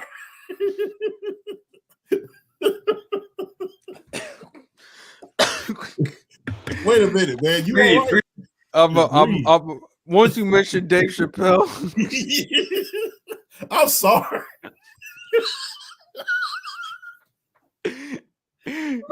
Go ahead. I'm sorry, P. You know me. I'm gonna throw a joke in there. I'm gonna throw a joke in there at least once or twice a show. Me too. I gotta put a joke once. But that's the first thing I think about when I think about cookies. Is the whole Dave Chappelle skit. You gonna have to walk to New York and go get me sugar cookie. That's the first thing I think about when I think about cookies. Oh, the making the band one. Yeah, making the band. You have to walk to New York. My bad, PSP. I can't stop laughing. Yeah. But you good now? I'm good. I almost spit my drink. But yeah, I remember the sugar cookies. I remember. Yeah, that's the first thing I think about when I think. Oh, the sugar! Oh God, the sugar cookies. That's just plain old sugar. I mean, it depends on how you make them. I mean, sugar cookies ain't Dude, have you get those from Champ? Do you have BJ's in Atlanta? No, I'm living in Columbus, bro. No, we got a Publix down here though. But did you get those things that what's that? I forgot his name. The freaking it's like that white. It's like that white guy, like the white, like the small midget guy who always does like with the cookie brands or something. I forgot. Keebler, the Keebler elf. Yeah, that's what I was thinking. It was like they have this like a big ass cookie cookies, so you can just roll up, put it in the pan, and it will take like 30 minutes. I didn't get that one. I had them before. It is awful. It's just plain old sugar. It's just like there's no there's nothing. Putting in milk, it was still even worse. You got to go Pillsbury if you want to do that, bro. Is it the Pillsbury? Right? Yeah, go to Pillsbury. Yeah, the No, oh yeah, that was the one. The Pillsbury, that was awful. That was just disgusting. You can't bake it too long. You got to. It says 10 minutes. I'm showing my weight at this point. I'm sorry. Okay, man. It says 6 minutes. It says 10 minutes, but you really got to cook it at 6. You got to give it 6 minutes and 17. But yeah, I just don't like those sugar. I mean, some of the sugar cookies are not bad. Too long. You can't bake it too long. Have y'all ever had caramel cookies? Yeah, Dairy Queen caramel cookies. Ooh. Yeah, I don't like sugar cookies. It's just too plain for me. I like white. I like chocolate chip or white macadamia or oatmeal raisin cookies. Ew, oatmeal raisin. You've never oatmeal raisin? Oatmeal raisin are they good? Oh. Hey, let me tell you something. If you really want something good, like I said, I'm being me right now. Between the line, I'm being me right now. Go to Publix and get you those chocolate chip cookies when they bring them out in the morning time. And to get you some marshmallows. Marshmallows? Get you some marshmallows. Don't get them too big. Either get that or the paste and then put the paste in between there. You have yourself a good old time. Champion, you know what I just realized? I mean, I felt like you just put you know what you do? You put 2 cookies there. You put some marshmallows on it and you make it like an ice cream. Like I said, like I'm telling you, I'm telling the world who I am at this point. So read between the lines. So that's I'm not gonna lie, that's actually kind of delicious though. Yeah, do that, or either go to the store and get you some Bluebell ice cream. And Blueberry ice cream? Go in there. I never had them. I never had Blueberry. Get you some Bluebell ice cream. And get either caramel or either get butter pecan and get you chocolate chip cookies from Publix. You have a good time. I don't think we have a Publix in North Carolina, but we have BJ's and that's it. Oh, okay. For me, it's I brownies. I'm going with brownies. I immediately right after work, I go to 7-Eleven. After I grab me a bag of Ruffles, I go and grab me some brownies. Brownies, supermarket, store, whatever. Fudge brownies, those little fudge brownies I get from Stop and Shop. That's that supermarket that's in Jersey, New York area. I Okay. Uh-huh. go, I better get. I grab me like a box or two. As skinny as I am, I eat them. I eat like 3, 4 of them like about a day. Yeah, I'm glad So you. I'm glad you don't invite me to your house. I probably eat more than that. How many? Okay, DSP. I got a question. How many things you eat? Do you eat like 4 of those? Be honest. I don't really eat much. Like You don't for eat much. no, I don't. In the Same. morning, I wake up, have a nice cup of coffee, some toast or Mm. whatever. Lunch, I may snack on a few almonds, some chips. After work, I go to the store. I grab a bag of chips. I may stop at the liquor store, grab me a nice Angry Orchard or two. And then when Mm. I get home, either a slice of pizza or whatever. I don't eat much. I just do a lot of snacking during the day. Okay. Mm. So, Yeah. so brownies. That's the thing. Brownies for me. I love brownies, especially when it's moist, soft, fresh out of the oven. You put some chocolate frosting, some nice, Ooh. delicious. You can even put with some caramel or some whipped cream on it. Yeah.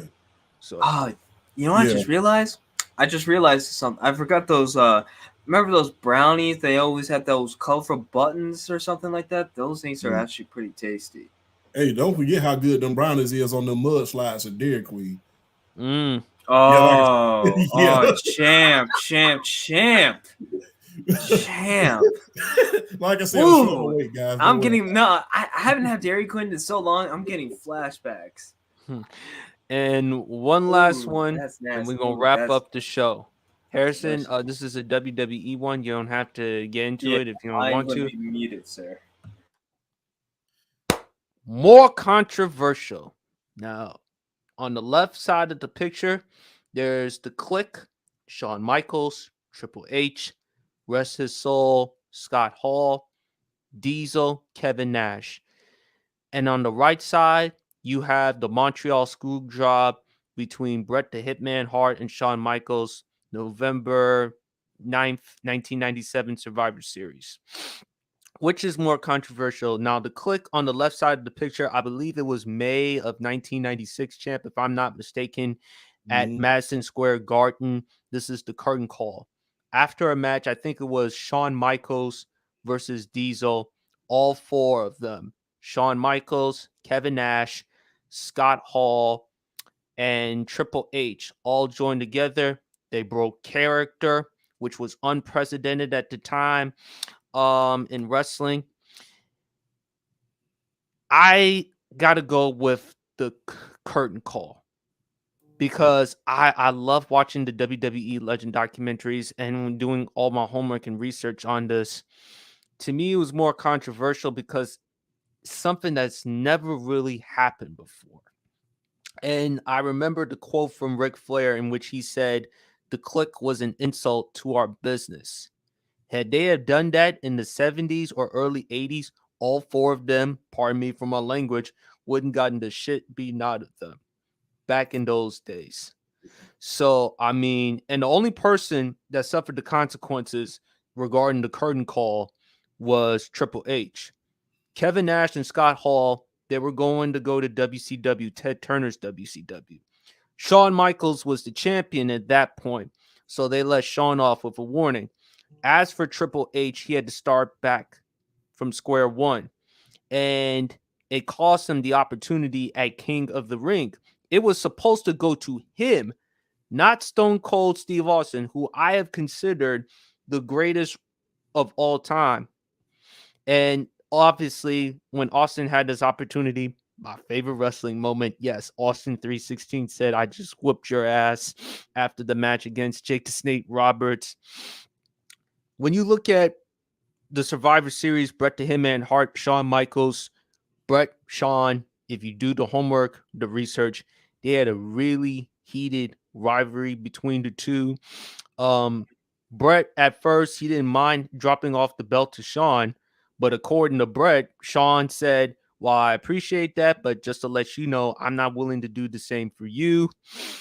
If you also watch the documentary Wrestling with Shadows, Bret Hart is having a conversation with Vince, and Bret wants to win the match, but he doesn't have to necessarily beat Sean.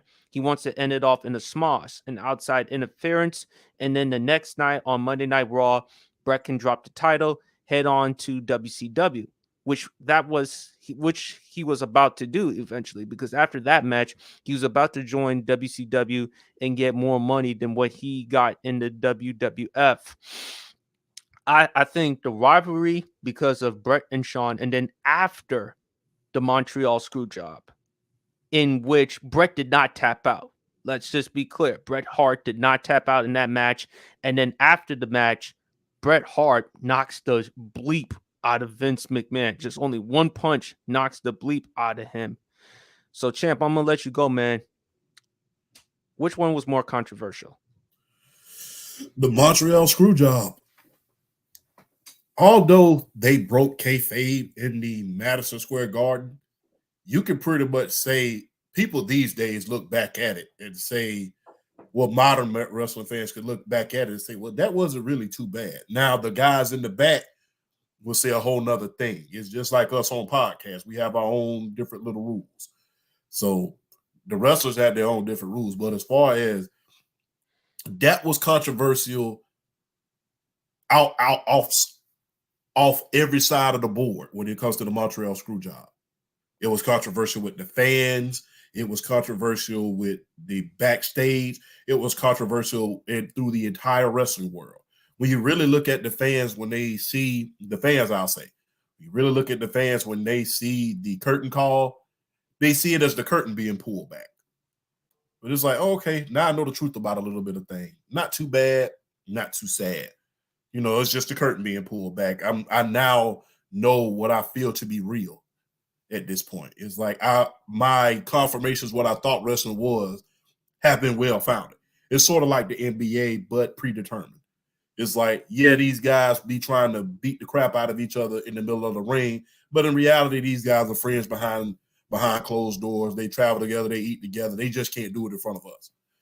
When it came to the Montreal Screwjob, the curtain got ripped off, not just pulled back. They ripped that curtain off and threw it out the window, and you can see everything in there. Because remember, before Montreal, we didn't even know Vince was the boss. I didn't know Vince was the boss. I was a mere child. I didn't know Vince was the boss until the Montreal Screwjob. Not to mention, man, to this day, Shawn Michaels cannot go to Montreal without them doing that special chant. We will not say it on the air, but you cannot go to Montreal to this day, him nor Vince, without the Montreal order. You're saying you blank Bret, you blank Bret. You can't say it. I mean, he cannot go. Remember the promo he did in 2005 when he was going up against Hulk Hogan, scheduled to go up against Hulk Hogan in SummerSlam? Oh, yeah, I remember that match. Yeah. Every time Shawn Michaels goes to Canada, and this happened in 3 years, it'll be 30 years since that happened. And people are still saying that to this day. And not to mention, man, not to mention the Montreal Screwjob was universally the thing that shifted the Monday Night Wars in the WWE's favor. Because it started off that whole rivalry with Vince McMahon and Stone Cold. Because remember what he said after.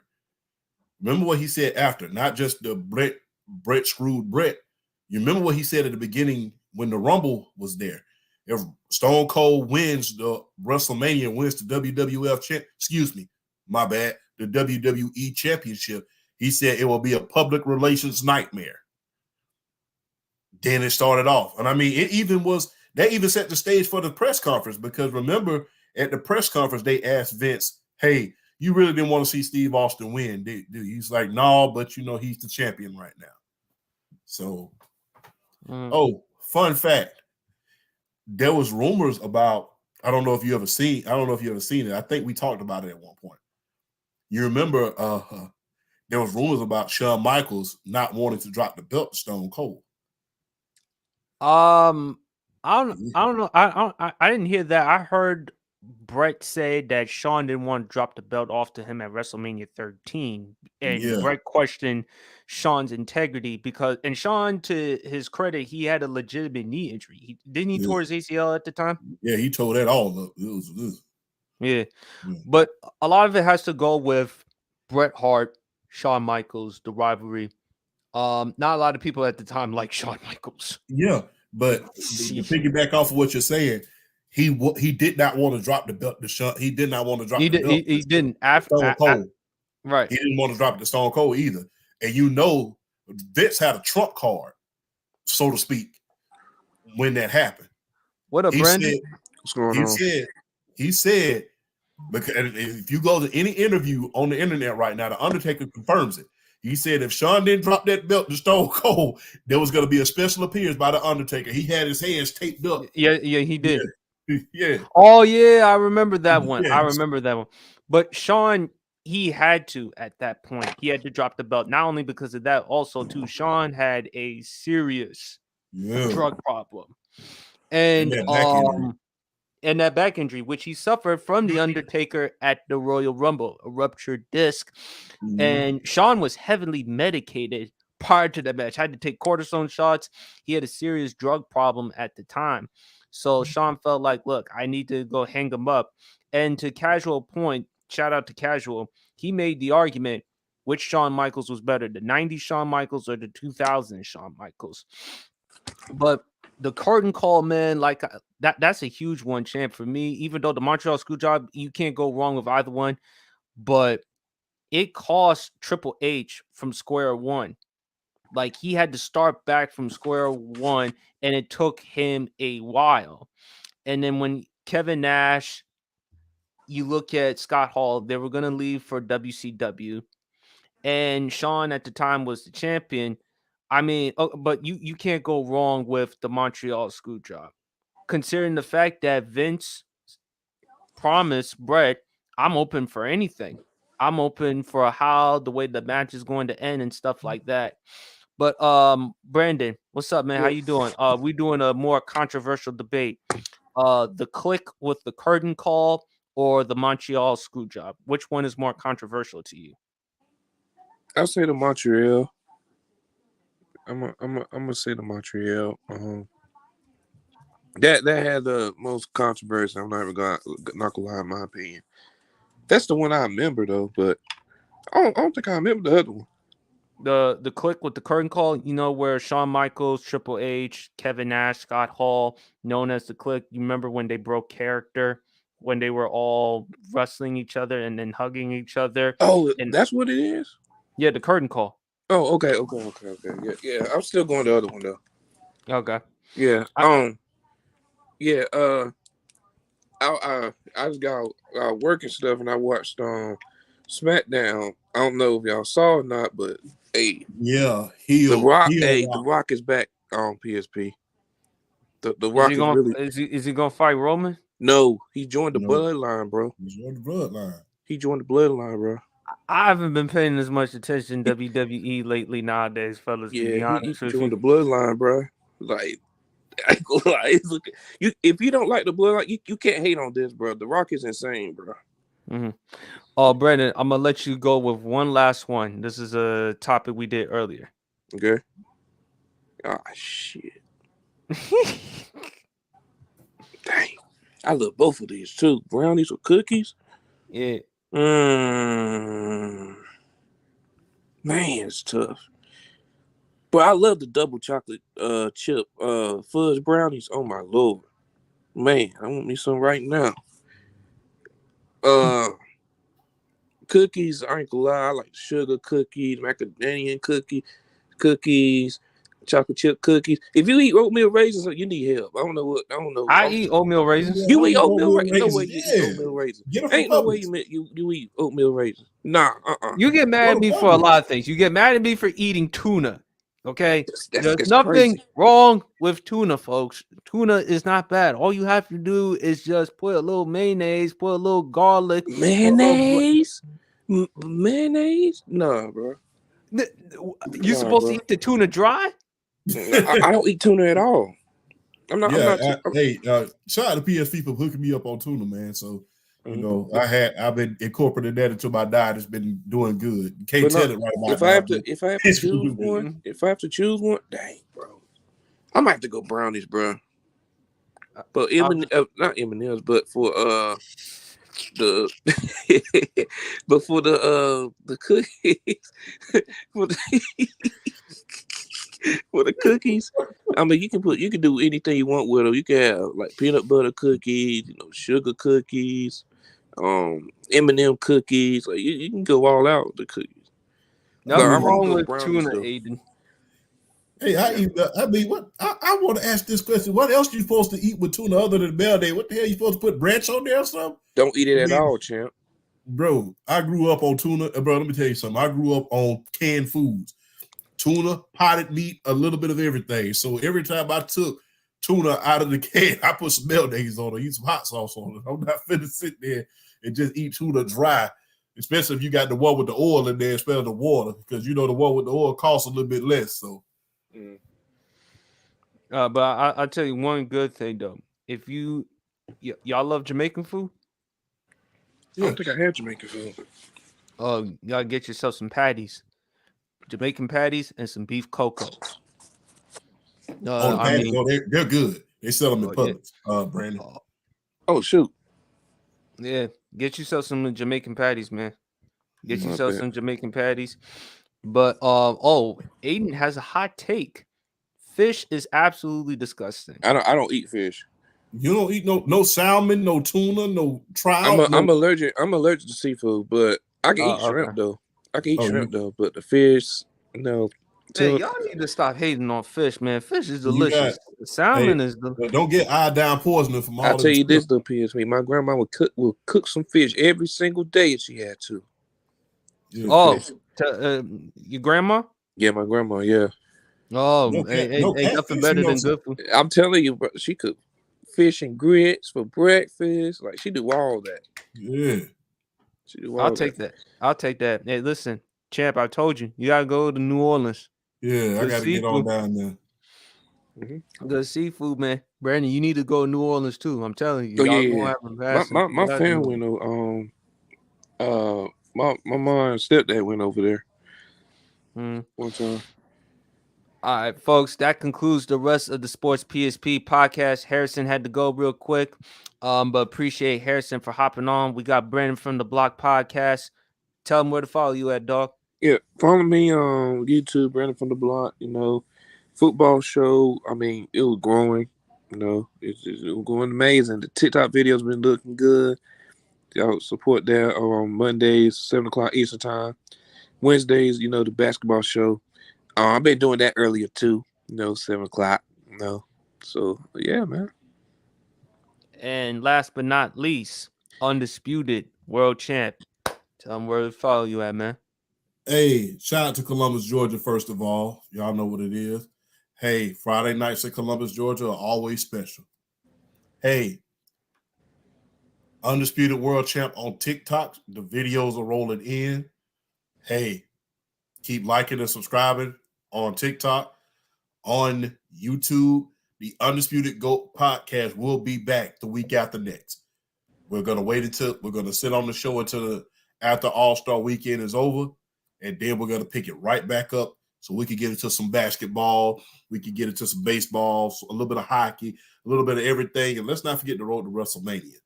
And also World Champ _2.0 on the gram. Shout out to PSP. Always an honor and a privilege to be on here, brother. Will do. Just to let everyone know, next week there will be no Sports PSP podcast. Sports PSP is going to take some time, take a little vacation, a little time to himself. But don't worry, I'll be back on March 1st.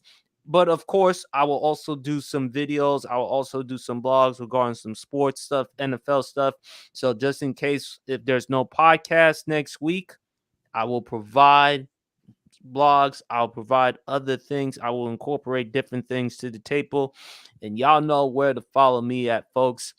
Like and subscribe to my YouTube channel, as well as IG Sports PSP, as well as TikTok Sports PSP3. We've been getting a lot of views, champ, with our conversations about the Andy Reid, Patrick Mahomes, already almost over 1,000 for almost each of them. So let's keep that up. Great job, Brendan from the block, as always. Eventually, I got to stop by your basketball podcast at some point. Man, oh my God, bro, that basketball podcast, bro. Oh my goodness, bro. That could be nasty, PSP. Nasty, bro. I saw them videos. You ain't got to tell me. One of them said Kobe Bryant most overrated of all time. That's a discussion for another day. Mm-hmm. But anyway, y'all enjoy the rest of y'all evening. Enjoy a happy weekend. Y'all take it easy. Meanwhile, Champ enjoying the 65-degree weather. I got to deal with 6 inches of snow in Jersey. Dang. But I'll be fine. But as always, like and subscribe to the podcast. Y'all enjoy your weekend, and we is out. Peace.